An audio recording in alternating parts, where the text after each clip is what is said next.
Hello friends, जय माता दी। कैसे हैं आप सब दोस्तों। अगहन का गुरुवार जब आता है तो सभी लोग अगहन गुरुवार के व्रत की कथा जानना चाहते हैं, श्री महालक्ष्मी के व्रत की कथा जानना चाहते हैं और कहते हैं कि जो भी मनुष्य इस व्रत की कथा को सुनता है, पढ़ता है, उसके सभी दुख दारिद्र दूर हो जाते हैं।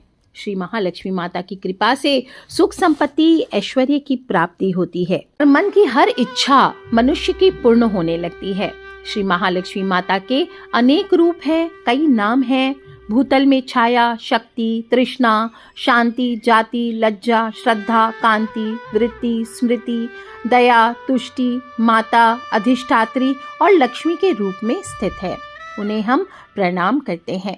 कैलाश पर्वत पर पार्वती, क्षीर सागर में सिंधु कन्या, स्वर्ग लोक में महालक्ष्मी, भूलोक में लक्ष्मी, ब्रह्मलोक में सावित्री, ग्वालों में राधिका, वृंदावन में रासेश्वरी, चंदन वन में चंद्रा, चंपक वन में गिरजा, पद्मावन में पद्मा, मालती वन में मालती और कुंदन वन में कुंददंती, केतकी वन में सुशीला, कदम्ब वन में कदम्बमाला और राज प्रसाद में राजलक्ष्मी और घर घर में गृह लक्ष्मी, इन विभिन्न नामों से माता पहचानी जाती हैं।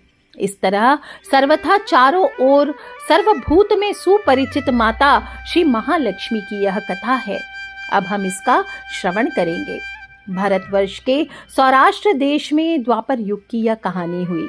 सौराष्ट्र में उस समय भद्रश्रवा नाम के राजा हुआ करते थे। बड़े ही पराक्रमी थे।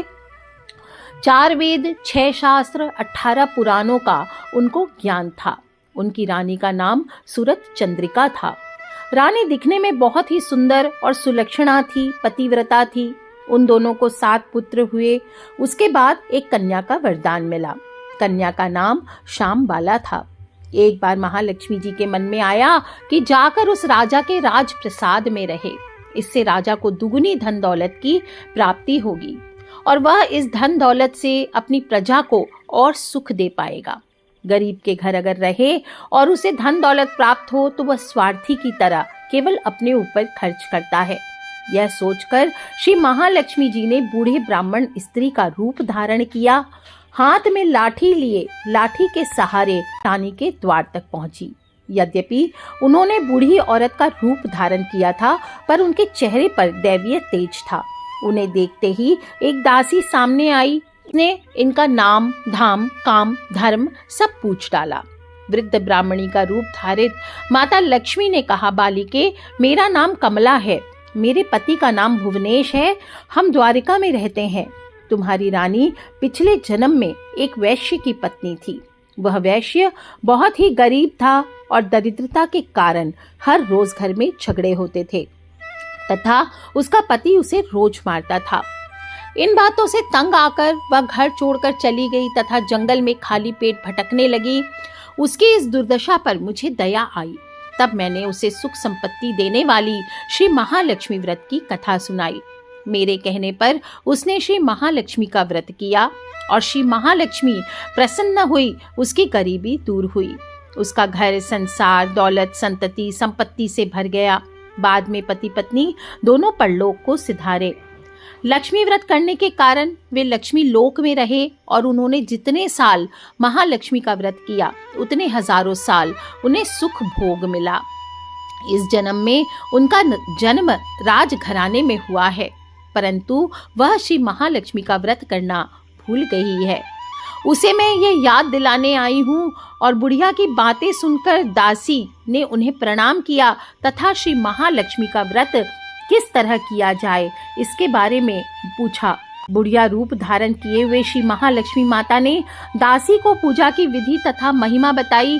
इसके बाद वह दासी माता को प्रणाम कर रानी को बताने अंदर चली गई।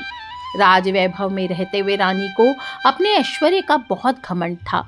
संपत्ति तथा अधिकार की वजह से वह उन्मत्त हो गई थी। दासी द्वारा बताई गई बुढ़िया की बातें सुनकर वह आग बबूला होकर राजद्वार पर आकर बुढ़िया रूपी श्री महालक्ष्मी पर बरस उठी। राजद्वार पर आकर बुढ़िया रूपी श्री महालक्ष्मी पर बरस पड़ी। उसे यह मालूम नहीं था कि श्री महालक्ष्मी माता जो हैं वो बुढ़िया का रूप धारण किए द्वार तक आई हैं, परंतु रानी को इस कदर रूखा बर्ताव तथा अपने प्रति अनादर देखकर माता ने वहां ठहरना ठीक नहीं समझा। वे वहां से चल पड़ी। राह में उन्हें राजकुमारी श्यामबाला मिली। उन्होंने श्यामबाला को सारी बात बताई। श्यामबाला ने अपनी ओर से श्री महालक्ष्मी माता से क्षमा मांगी। माता को उस पर दया आ गई। उन्होंने श्यामबाला को श्री महालक्ष्मी व्रत के बारे में बताया और उस दिन अगहन यानी मार्गशीर्ष माह का पहला गुरुवार था। श्यामबाला ने परम श्रद्धा से श्री महालक्ष्मी व्रत को रखा। फलस्वरूप राजा सिद्धेश्वर के सुपुत्र मालाधर से उसका विवाह हुआ और धन दौलत ऐश्वर्य वैभव से माला माल हो गई। पति के साथ ससुराल में आनंद से दिन बिताने लगी। इधर श्री महालक्ष्मी का रानी पर प्रकोप हुआ। फलस्वरूप राजा भद्रश्रवा का राज्य एवं राज कारोबार नष्ट हो गया। यहाँ तक कि खाने के लाले पड़ गए। ऐसी हालात में एक दिन रानी ने राजा से निवेदन किया, हमारा दामाद इतना बड़ा राजा है, धनवान है, ऐश्वर्यशाली है, क्यों न उसके पास जाया जाए, अपना हाल उसे बताया जाए, वह जरूर हमारी मदद करेगा। इस बात पर राजा भद्रश्रवा दामाद के पास रवाना हुए। राज्य में पहुंचकर एक तालाब के किनारे थोड़ी देर विश्राम लेने के लिए ठहरे। तालाब से पानी लेने आते जाते दासियों ने उन्हें देखा।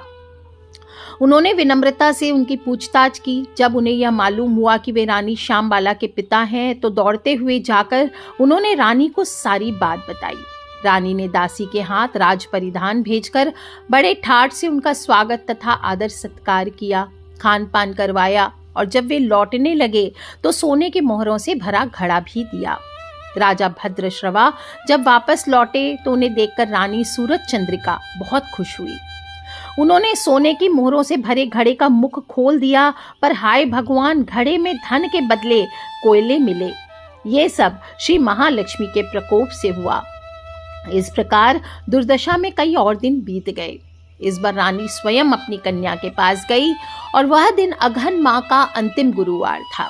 श्यामबाला ने श्री महालक्ष्मी का व्रत किया, पूजा की, अपनी माता से भी व्रत करवाया। इसके बाद रानी अपने घर आई। श्री महालक्ष्मी का व्रत रखने पर उसे फिर से अपने राजपाट, धन दौलत, ऐश्वर्य की प्राप्ति हुई। वह फिर से सुख शांति आनंदमय जीवन बिताने लगी। कुछ दिनों बाद राजकन्या श्यामबाला अपने पिता के घर आई। उसे अपने घर देखकर सूरज चंद्रिका को पुरानी बातें याद आ गई। यह कि श्यामबाला ने अपने पिता को घड़ा भर के कोयला दिया था और उसे तो कुछ भी नहीं दिया था। इसी कारण श्यामबाला को पिता के घर आने पर उसका कोई आतिथ्य नहीं हुआ, उल्टा अनादर हुआ। पर उसने इस बात का बुरा नहीं माना। अपने घर लौटते समय उसने पिता के घर से थोड़ा नमक ले लिया और अपने घर लौटने पर उसके पति ने पूछा, तू अपने मायके से क्या लाई हो? इस पर उसने जवाब दिया, वहां का सार लाई हूँ। पति ने पूछा, इसका मतलब क्या है? श्यामबाला ने कहा, थोड़ा धीरज रखो, सब मालूम हो जाएगा। उस दिन श्यामबाला ने ये सारा भोजन नमक डाले बिना बनाया और परोसा। पति ने खाना चखा।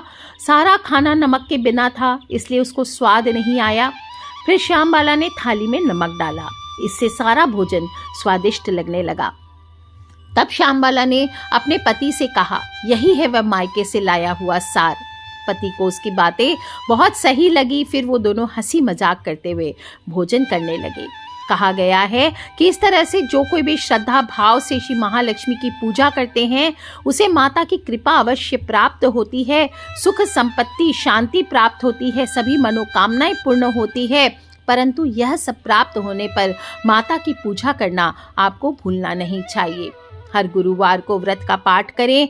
इस तरह से श्री महालक्ष्मी की महिमा भक्तों की मनोकामना पूरी करते हैं और स्वयं भी करें, और इस व्रत का प्रचार आपको सभी से अवश्य करना चाहिए। मैंने आप सभी को महालक्ष्मी माँ के गुरुवार के अगहन की व्रत की कथा सुनाई है। आप स्वयं भी सुने और अपने फ्रेंड्स, फैमिली, मम्मी पापा, भाई बहन, बच्चे सभी लोगों से इसे शेयर अवश्य किया करें। अगहन मास के व्रत की कथा यहीं संपूर्ण होती है। आज के लिए इतना ही। जय माता दी। बम भोलेनाथ की बोलिए। महालक्ष्मी मैया की जय। विष्णु भगवान की जय।